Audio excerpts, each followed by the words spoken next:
Well, tonight, the new leader of JEA is talking with News4JAX. Jay Stowe officially began the job today as managing director and CEO of the city-owned utility. He spoke with me and News4JAX reporter Jim Piggott late this afternoon.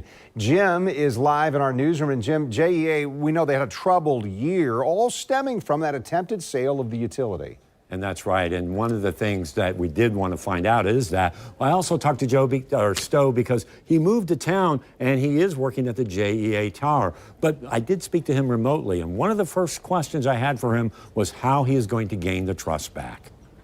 That's the starting point, is to start with the employees, treat the employees with courtesy and respect, and then we'll start to rebuild, quite frankly, trust internally.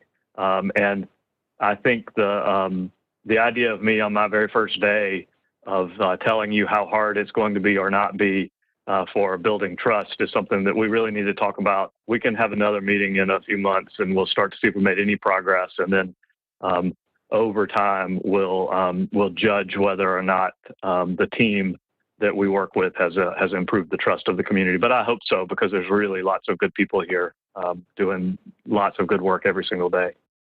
And I think, as many people know, he will have a lot of issues to deal with. Not only that investigation, but he will have to work to appoint a new management team and also work with a changing JEA board. There's also that issue of Plant Vogtle, the nuclear power plant, and the idea that it could lead to a rate increase. Not something you really want to address on your first day, but I had to ask him about that. The idea of whether or when we need rate increases starts with managing the systems really well. And so I need to understand how those systems are managed and what are the revenue sources that we have across the board. But I take it very seriously. If we're going to have any sort of rate changes, then it's going to be public and transparent, and we'll have lots of discussion about that. And that's something we're going to be following. Also, I've been following that city council investigation into JEA and the problems with that botched sale. That committee just finished its meeting today, and they say they should have a full report at the end of the month. And at that time, they still have some more interviews to do, and they still have one more person or other people to subpoena. But Tim Baker, a political consultant, says he's not going to cooperate with them.